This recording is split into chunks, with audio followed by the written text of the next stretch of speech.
Стотици граѓани кои изминативе години работат во Ирак и Авганистан излегува на мирен протест пред зградата на УЈП во Куманово откако добиле решенија дека треба да платат данок на парите кои ги заработиле таму. Револтирани велат дека не се против тоа да се плати данок, но не да се прави ретроактивно. Изјавуваат и дека не се навреме известени, а сега треба да платат илјадници евра. Нашите приходи не беа црни пари.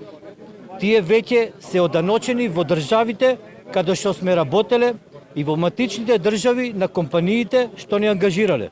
Директорката на УЈП пак тврди дека не станува збор за ретроактивна мерка за полнење на буџет, туку за уврска која постои одамна, но не се применувала.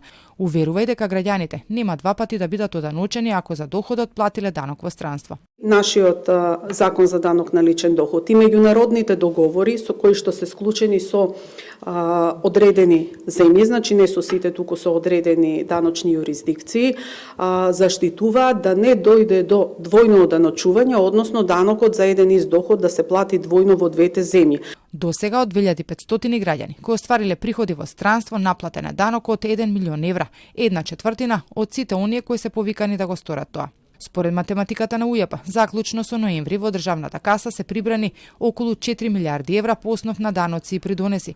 Поради доцнење на одредени давачки од државната каса се отвори сомнеш дали е во добра состојба. Од владата неколку пати потенцираа дека нема проблеми. Експертите пак сметаат дека тешко оди собирањето на средствата. Дефинитивно оваа влада има проблем во фискалната сфера затоа што сака да троши многу, а чергата им е прекратка. И затоа некоја моја прогноза е дека можеби наредната година или веќе во 27 ќе видиме одредено покачување на одредени даноци. Известување за тоа дека треба да платат данок за парите заработени надвор досега добиле околу 10.000 граѓани, но од УЈП велат дека процесот е се уште во тек.